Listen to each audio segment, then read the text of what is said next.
بیان کے نوری،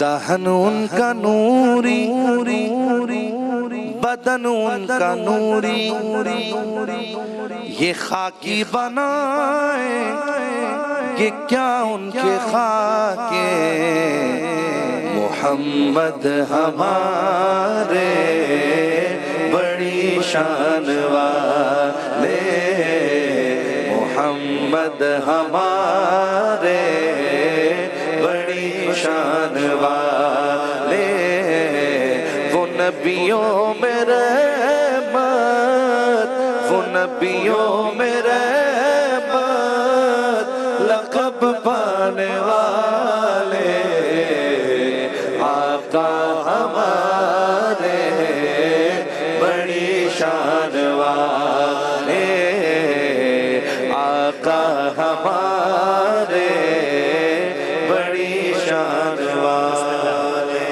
بسم اللہ الرحمن الرحیم۔ یکم رمضان سے سیرت سرکار دو عالم صلی اللہ علیہ وآلہ وسلم بعنوان شان محمد کے سلسلے کا آغاز کیا۔ ظاہر اب کچھ ہی نشستیں رہ گئی ہیں۔ کل بات رکی تھی صلح حدیبیہ پہ آگے کہ کس طریقے سے نکلے تھے مدینے سے سرکار دو عالم اپنے ساتھیوں کے ہمراہ، ارادہ تھا عمرے کا، کوئی جنگ کا ارادہ نہیں تھا۔ مکے میں خبر پہنچی، وہاں سے لوگ آ گئے۔ قصہ مختصر یہ کہ عمرے پر نہیں گئے، 10 سالہ معاہدہ ہو گیا، واپس آ گئے۔ تو طے ہوا تھا کہ آئندہ 10 سال تک جنگ نہیں ہوگی، لیکن مشرکین مکہ نے ہمیشہ کی طرح اس مرتبہ بھی مس کمٹمنٹ کی۔ اب سرکار دو عالم صلی اللہ علیہ وآلہ وسلم نے فیصلہ فرمایا کہ اب خانہ خدا کو آزاد کرانے کا وقت آ گیا ہے۔ اب آپ نے بڑے پیمانے پر تیاریوں کا حکم دیا اور اب تیاری ہو رہی ہے بالآخر ایک فیصلہ کن مارکے کی۔ یعنی ایک کوئک ریکیپ کرے تو آپ جانتے ہیں کہ ظاہر مکہ، پیدائش، بچپنا سب خانہ کعبہ کے اطراف میں، پھر اس کے بعد دعوت حق دی، پہلے لو کی ہو کے پھر کھل کے، پھر سب مخالف ہوئے تو حبشہ بھی گئے، طائف بھی ہوا، شیب ابی طالب بھی ہوا، کفار کی سختیاں بڑھ گئیں، مدینہ چلے گئے، پھر وہاں پر جنگیں ہوئیں، بدر ہو گئی، احد ہو گئی، بہت سارے اور مارکے ہو گئے، صلح حدیبیہ ہو گئی۔ اب یہ دین پھیلتے پھیلتے اب الحمدللہ اتنا مستحکم ہو گیا ہے کہ اب اس پوزیشن میں مسلمان کہ اب ایک فیصلہ کن، ایک حتمی انداز سے واپس آ رہے ہیں مکے میں کہ اب مکے میں واپس جائیں گے۔ سو کہا اہل مکہ کا جو دل حضرت سے تھا بالکل ناصاف، مکے والے جو دشمنان سرکار دو عالم صلی اللہ علیہ وآلہ وسلم تھے ان میں سے جو ان کا دل ابھی بھی صاف نہیں ہوا تھا، حالانکہ بظاہر صلح کر لی تھی لیکن دل صاف نہیں ہوا تھا۔ اہل مکہ کا جو دل حضرت سے تھا بالکل ناصاف تھی، حدیبیہ کی جو شرطیں کیا ان کے خلاف، ان تمام در شرطوں کو انہوں نے وائلیٹ کیا۔ ناگواری اہل ایمان کو ہوئی اس کی بہت۔ اہل ایمان نے کہا یہ کیا، ہم نے تو ساری باتیں ان کی مانی، اس کے بعد بھی ہم ان شرائط کا پاس نہیں کر رہے۔ ناگواری اہل ایمان کو ہوئی ان کی بہت، اور اذیت شاہ ذیشاں کو ہوئی اس کی بہت۔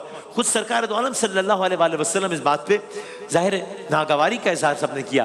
آپ نے فرمایا، اب آرڈر دے رہے ہیں، کمانڈ دے رہے ہیں، آپ نے فرمایا مکے کی کرو تیاریاں، اب مکے جائیں گے اب ہم۔ آپ نے فرمایا مکے کی کرو تیاریاں، پر قریشوں پر نہ ظاہر کرنا بے گما، کہ اب یہ بات اس انداز سے ہو کہ وہ بہت زیادہ پبلک بھی نہ ہو جائے تاکہ ہماری اسٹریٹجی بھی لیک نہ ہو جائے۔ بہرحال 10 تھی وہ تاریخ، سن تھا 8 تھا ماہ سیام، یہی رمضان المبارک کی تاریخ، اور ظاہر کچھ تاریخ کے حوالے سے کچھ الگ الگ باتیں بھی۔ فوج لے کر جب چلی مکے کو شاہ خاص و عام، پہنچ کر نزدیک مکہ، پہنچ کر نزدیک مکہ کے کیا اپنا قیام، علم مکے میں ہوا، چرچا ہوا اس کا تمام۔ اب جو ہے وہ مکے میں ظاہر خبر پہنچ رہی ہے، 10,000 کا قافلہ، 10,000 کا قافلہ سرکار دو عالم صلی اللہ علیہ وآلہ وسلم کی سربراہی میں سینکڑوں میل کا فاصلہ طے کرتے ہوئے مکے پہنچ گیا۔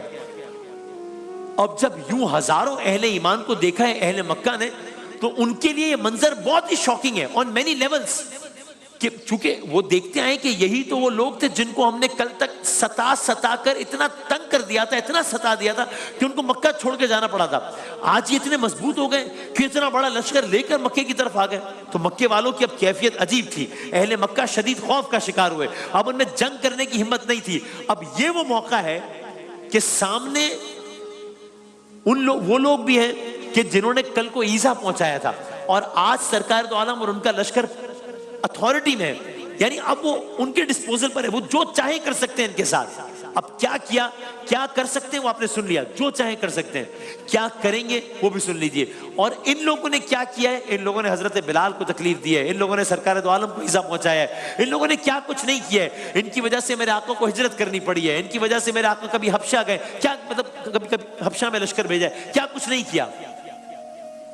لیکن بہرحال آج وہ وقت آ گیا ہے کہ اللہ کا وہ گھر جس ابراہیم علیہ السلام اور اسماعیل علیہ السلام نے تعمیر کیا تھا، جس میں ہزاروں سالوں سے بتوں کی پوجا کی جاتی تھی، آج اسی گھر کو بتوں سے پاک کیا جا رہا ہے. سرکار دو عالم صلی اللہ علیہ وآلہ وسلم وَقُلْ جَاءَ الْحَقَّ وَزَهَقَ الْبَاطِلَ إِنَّ الْبَاطِلَ كَانَ زَهُوقًا ورد ہو رہا ہے. بتوں کو توڑا جا رہا ہے، خانہ خدا بتوں سے پاک کیا جا رہا ہے. اور پھر وہی بلال حبشی کہ جن کو مکے کی تپتی ریت پر جن کے ساتھ کیا کچھ نہیں ہوا، اور مطالبہ صرف ایک تھا، آزاد بھی کر دیے جاؤ گے، سہولیات بھی دے دیں گے، تمہیں تکالیف بھی نہیں دیں گے، بس اتنا کہہ دو کہ میں مصطفیٰ کے خدا کو نہیں مانتا صلی اللہ علیہ وآلہ وسلم. نعوذ باللہ. آج وہی بلال ہیں اور سرکار دو عالم صلی اللہ علیہ وآلہ وسلم کے حکم پر کعبے کی چھت پر گئے ہیں. کیا منظر ہوگا اللہ جانے. کعبے کی چھت پر گئے اور اذان دی ہے، اور اب خانہ کعبہ کو ہمیشہ کے لیے شرک کی ناپاکی سے پاک کر دیا ہے. اس وقت سے لے کے آج تک اب اس گھر میں صرف اللہ تعالیٰ کی عبادت ہوتی ہے. اب سرکار دو عالم صلی اللہ علیہ وآلہ وسلم نے کیا کیا، بس آخری 3-4 اشعار میں سن جائیے. اور اب اسٹریٹجی بتائی کہ میں بدلہ نہیں لے رہا، امان ہے. کن کن کے لیے امان ہے؟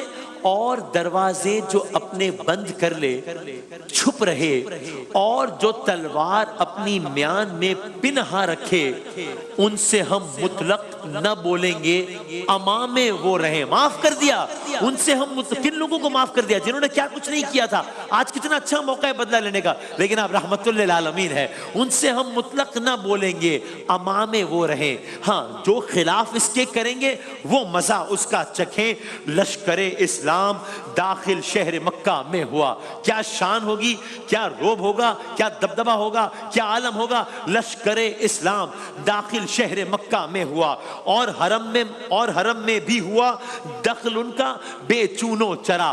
جس قدر بت خانہ کعبہ میں تھے توڑے گئے. رکعتیں 2 کی ادا سب نے تشکر کے لیے خانہ کعبہ کے در پر. پھر شہ لولاک نے آ کے ایک تقریر کی ان کافروں کے واسطے.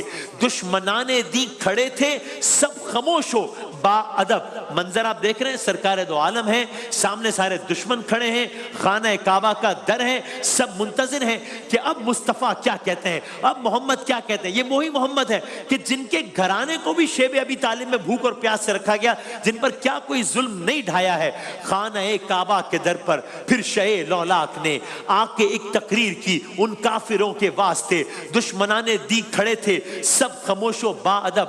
آپ بولے جانتے بھی ہو کروں گا کیا میں اب. وہ یہ بولے بھائی ہو تم، وہ یہ بولے بھائی ہو تم جو بھی اب اشارہ ہو. مالک کونین بولے، وہ یہ بولے بھائی ہو تم جو بھی اب ارشاد ہو. انہوں نے کہا کہ آپ ہم کیا کر سکتے ہیں. وہ یہ بولے بھائی ہو تم جو بھی اب ارشاد ہو. مالک کونین بولے جاؤ تم آزاد ہو. کیا کہنا ہے. سلام اس پر کہ جس نے بے کسوں کی دستگیری کی. سلام اس پر کہ جس نے بادشاہی میں فقیری کی. سلام اس پر کہ جس نے خون کے پیاسوں کو قبائیں دی. سلام اس پر کہ جس نے گالیاں سن کر دعائیں دی، سلام اس پر کہ اسرار محبت جس نے سمجھائے، سلام اس پر کہ جس نے زخم کھا کر پھول برسائے۔ تم ہو جواد و کریم، تم ہو رؤوف و رحیم، بھیک ہو داتا عطا، تم پہ کروڑوں درود، خلق کے حاکم ہو تم، رزق کے قاسم ہو تم سے ملا جو ملا، تم پہ کروڑوں درود، جائیں نہ جب تک غلام، خلد ہے سب پر حرام، ملک تو ہے آپ کا، تم پہ کروڑوں درود، کیوں کہوں بے کس ہوں میں، کیوں کہوں بے بس ہوں میں، تم ہو میں تم پر فدا، تم پہ کروڑوں درود۔ محمد النبی الأمی وعلى آلہ وصحبہ وسلم، اللہم صل علی سیدنا محمد